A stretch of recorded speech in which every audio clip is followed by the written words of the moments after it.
Okay, this is a strange video mostly because it's a school day and it's really early in the morning. It's 6:23 in the morning, but this is of a smoke alarm I got yesterday.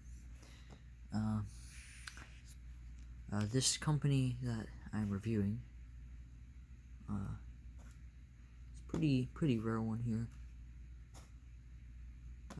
But this is of the, oh wait, I can't remember the model number now. Here. It's a slightly modern alarm. It's from the 90s, 1998 to be specific. This model is, okay, so this is of the American Sensors SA318. And now these were made all the way from, I believe, the early 90s to about the early 2000s. As you can see, mine is made in 1998, September 14th. So mine's a later model. These are a little bit rare in the States, like I said, in the United States. These are based off the Dicon model, or off the Dicons. They made a model like this over in Britain. And this is basically the American equivalent of it. It's a very small detector. Now, I believe UI Electronics also made these under the Universal branding, which if you already have seen my older videos, you would know that I have this here Universal SA318. And from what I know, Universal was bought out by UI Electronics or something like that. I'm not sure. I'm guessing that they were bought out by UI Electronics, and then they put that smoke detector under the Universal brand name. But anyways, this is of this detector. Here are the mounting screws it came with. But there are three models. There's the SA308, the SA318, which this one is, the SA358. I know that there's a hardwired model because I saw a video of it. And then I also know that there's a, there's like a carbon monoxide type one too, which is pretty rare. So it's a very small detector. It actually reminds me a lot of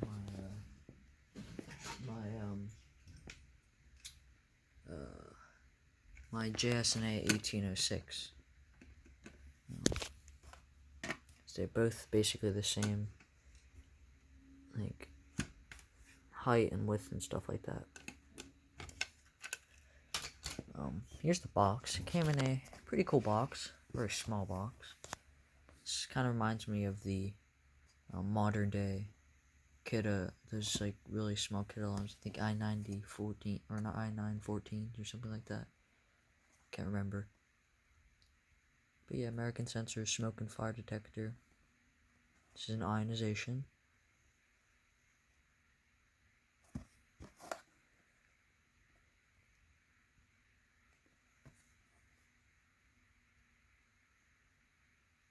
It's specifically for kitchens, but I guess people will probably use it for not only in their kitchen.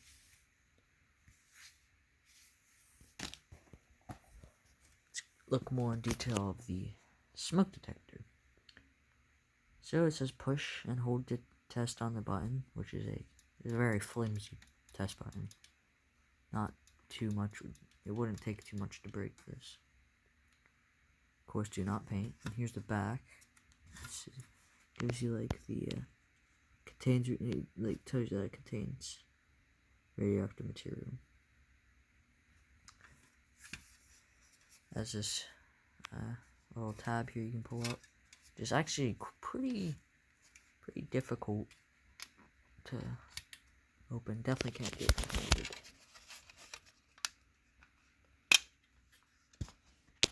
This is where things get interesting. And you may be saying, oh, because of the sensor. No, I've seen these sensors used in the Dicon models, of course, because this is a Dicon unit.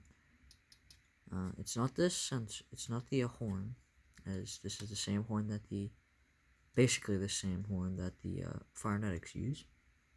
It's the battery connectors. They are just two small little pins. It tells you on the side where to put them. Positive and negative on top. Positive on bottom. So they're very flimsy. It does work. I did test it yesterday. I will not be testing it now as it's 6:28 right now.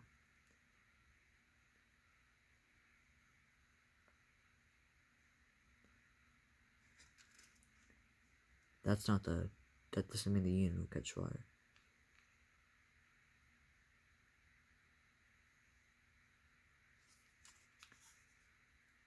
Here's the UL listing.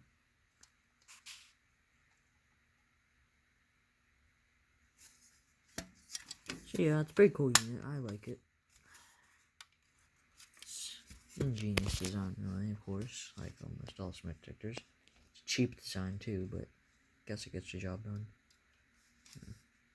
It's probably better than the modern I-90 40s or whatever those kiddo units are. So yeah, hope you enjoyed, and I'll see you next video. By the way, this was not the video I said that was going to come out of a worm I had planned. This is a different worm. I just decided to pick it up for like $12 because I actually have been wanting one. I know Waffle Plays is the first person I ever saw that had one. That kind of made me want one because he said it was rare in one of his videos. And I'm guessing they are rare because I haven't seen too many of them. So anyways, I hope you enjoyed, and I'll see you next video.